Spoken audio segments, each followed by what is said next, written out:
मेरे आराध्य देव श्री गुरु महाराज के चरणों में सत सत नमन, बारंबार नमन। एक प्रसंग, सच्ची घटना वृंदावन की मैं बताता हूँ। एक अलबेला भगत थे। वो अलबेला भगत कैसे होते हैं? वो संसार से ही बिल्कुल ही अलग ही होते हैं, भक्ति में लीन होते हैं। परमात्मा का गुणगान करना, भजन करना, ध्यान करना, उसी में लीन रहते हैं। अब वो भजन कीर्तन सब करते थे अपनी कुटिया में, परंतु डेली परमात्मा जो बिहारी जी हमारे बांके बिहारी, उनके दर्शन के लिए डेली जाते थे। और सब महाराज जी थे उनके साथ टोली बन के जाती थी। दर्शन डेली उनको मिलते थे। कई वर्ष बीत गए दर्शन करते करते, परंतु उनका एक नियम था, वो परमात्मा के प्रति मांगते कुछ नहीं थे, याचक कुछ नहीं। जो अगर परमात्मा के पास याचक बन के जाता है तो मांगता है। दर्शन करने जाते, भगवान हमारे ये काम करते, भगवान हमारे ये काम, उसने कुछ नहीं मांगा। बांके बिहारी बड़े परेशान उनका, यदि अलबेला भगत आता है, दर्शन डेली आता, पर ये मांगता कुछ नहीं, और जब तक ये मांग रहे तब तक चैन नहीं पड़ेगा। ये भी भगवान की देखो कितनी बढ़िया उसकी वो है कि भगवान की सेवा निस्वार्थ होती है।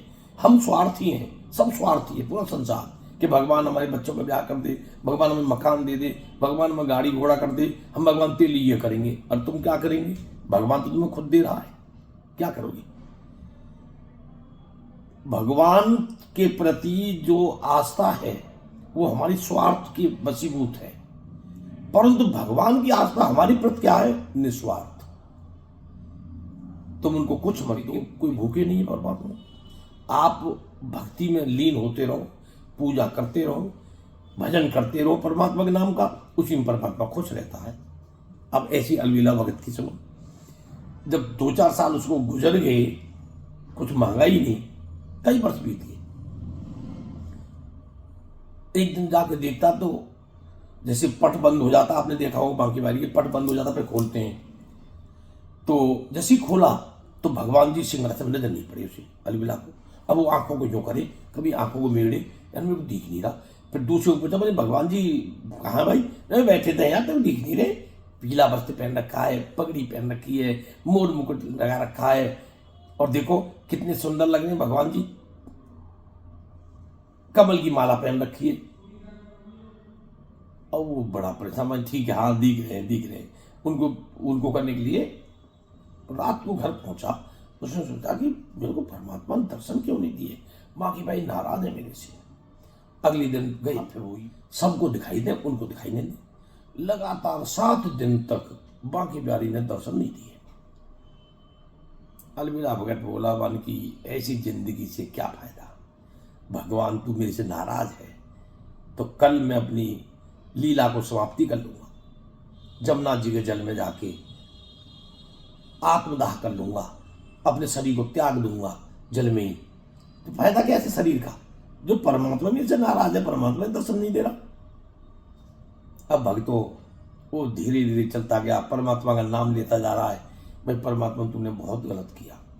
भजन चल रहा उसके मन में, जो भी भजन उसका था।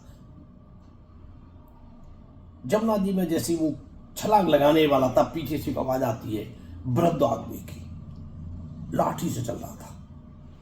अरे भैया सुनो, तू अलबेला भगत है क्या? तू अलबेला भगत है क्या? बोला हाँ अलबेला भगत हूं। जिसे उसने पीछे मुड़ के देखा तो कुष्ठ हो रहा था उसकी, कोढ़ हो रहा था उसकी, चिचा रहा था कोढ़, पूरा शरीर कोढ़ से, पैसा भरा पड़ा था शरीर कोढ़ से, कहीं भी हाथ रखने को, उंगली रखने को जगह नहीं। उसने कहा हाँ महाराज मैं ही अलबेला हूं। भाई मेरी एक बात सुन लो। हाँ सुना। रात को बिहारी जी, कान्हा जी मेरे सपने में आई, और ये जो कोढ़ है ना भाई, किसी दवाई से ठीक नहीं हो रहा। अब मेरे को बिहारी जी ने स्वप्न में भी कहा कि अलबेला भगत अगर प्रार्थना मेरे से कर दे कि भगवान इसका कोढ़ ठीक कर दो, तो मैं तेरा कोढ़ ठीक कर दूंगा, पर अलबेला भगत के कहने से करूंगा, तेरे कहने से नहीं करूंगा। तो बुढ़ा बोला, वृद्ध व्यक्ति, उन्होंने कहा महाराज आपने तो फिर भी जाके छलांग लगानी है, जल समाधि लेनी है, आत्मदाह करना है, तुमने सुसाइड करना है, तो इतनी कृपा मेरे को बरसा दो। आप प्रार्थना कर दो भगवान से कि मेरा कोढ़ ठीक हो जाए। भाई उसने सोचा बात तो ठीक है, जब मैं जा ही रहा हूं तो मेरे से हो सकता किसी की भलाई हो जाए मेरे से। तो भगवान को कहा, कृष्ण भगवान इसका कोढ़ ठीक कर दो। जैसे उसने आंख बंद करके भगवान के प्रति आस्था व्यक्त की, तुरंत जब आंख खोल के देखा तो चतुर्भुजी मेरे बांके बिहारी बंसी लेके उसके सामने खड़े हो गए। भाई अलविला बेटा आ। भाई महाराज आप हो? भाई बेटा मैं ही हूं, मैं तेरी परीक्षा ले रहा था। परीक्षा क्यों ले रहा था? तूने मेरे से कुछ मांगा ही नहीं। कितने साल बीत गए, मैं सोचता था, हर दिन मैं सोचता था कि अलविला आएगा, मैं उसको कुछ ना कुछ दूंगा, जो मांगेगा वही दूंगा। पर बेटा तूने मांगा ही नहीं, तो इसलिए मैंने तेरे को दर्शन देना बंद कर दिया। अब बेटा तूने मांग लिया कि भगवान इसका कोढ़ ठीक कर दो, तो मैं तेरे सामने प्रकट हो गया। तो भगवान तो भाव का भूखा है, तुम्हारे पैसे का भूखा नहीं है, तुम्हारे फल फ्रूट का भूखा नहीं है, तुम्हारे छप्पन भोग का भूखा नहीं है, भाव के भूखे हैं परमात्मा। बोल श्री गुरु महाराज की जय, श्री गुरु महाराज की जय, आनंद कंद भगवान की जय। जय जय श्री राधे श्याम, जय जय श्री गुरुदेव भगवान, जय श्रीमन नारायण नारायण हरि नारायण हरि।